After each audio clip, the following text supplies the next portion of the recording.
வீட்லேயும் சரி, வெளியிலயும் சரி, பர்சனலாகவும் சரி, ப்ரொஃபஷ்னலாகவும் சரி, எனக்கு நிறைய ஸ்ட்ரெஸ் இருக்குது. இந்த ஸ்ட்ரெஸ்ஸால் எனக்கு இப்போது பிபி வந்திருக்கு. இந்த பிபியை நான் சரி பண்ணுறது எப்படி? இப்போ டேப்லெட்ஸ் எடுத்துகிட்ருக்கேன். டாக்டர்கிட்ட போய் கன்சல்டேஷன் பண்ணும்போது டாக்டர் சொன்னாங்க, உங்களுக்கு ஸ்ட்ரெஸ் இல்லைன்னா இந்த மாத்திரையினுடைய அளவு குறையும். ஒரு நாளைக்கு இந்த மாத்திரையே இல்லாமல் கூட பண்ணலாம். ஆனால் அதற்கு நீங்கள் நிறைய முயற்சி எடுக்கணும் அப்படின்னாங்க. ஏன்னா சில பிரச்சனைகள் வந்துடுச்சுன்னா அது போகாது. மாத்திரையால் கண்ட்ரோல் பண்ணி தான் ஆகணும். என்ன பண்ணணும்?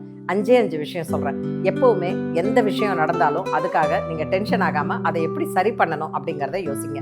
2வது, உங்களுக்கு ஏற்கனவே நான் சொல்லி கொடுத்துருக்கேன். என்னோட யோகபோனம் சேனலில் பாருங்கள். செக்ஷனல் பிரீத்திங், வயிறு, செஸ்ட்டு, அப்பர் செஸ்ட்டு, இந்த 3 இடத்துலையும் தனித்தனியாக எப்படி செக்ஷனல் ப்ரீத்திங் பண்ணுறதுன்னு இந்த ப்ரீதிங் பண்ண ஆரம்பிச்சிங்கனாலே உங்களுடைய மைண்டு நல்லா காம் டவுன் ஆகும். அடுத்தது, சீக்கிரமாக சாப்பிட்டுட்டு ஒரு 1/2 மணி நேரம் 3/4 மணி நேரம் வாக்கிங் போங்க. நைட்டு படுக்கிறதுக்கு முன்னாடி வாக்கிங் போகிறது உங்களுக்கு ரொம்பவே நல்லது. அதே மாதிரி படுக்கும் பொழுது இடது பக்கமாக திரும்பி படுங்க. எப்போவும் உங்களுடைய வலது பக்கமோ இல்லை குப்புறவோ படுக்காதீங்க. இடது பக்கம் திரும்பி படுங்க. அது மட்டும் இல்லாமல் என்ன நடந்தாலும் என்னுடைய நல்லதுக்கு தான் நடக்குது, இதை நான் சரி பண்ணிடுவேன் அப்படிங்கிற பாசிட்டிவ் மைண்டோடு இருந்தீங்க அப்படின்னா நிச்சயமாக அந்த பிபி குறையும். இதெல்லாம் விட ரொம்ப முக்கியம், இம்மீடியட்டாக ஒரு நல்ல யோகா கிளாஸில் நீங்கள் என்ரோல் பண்ணிக்கோங்க.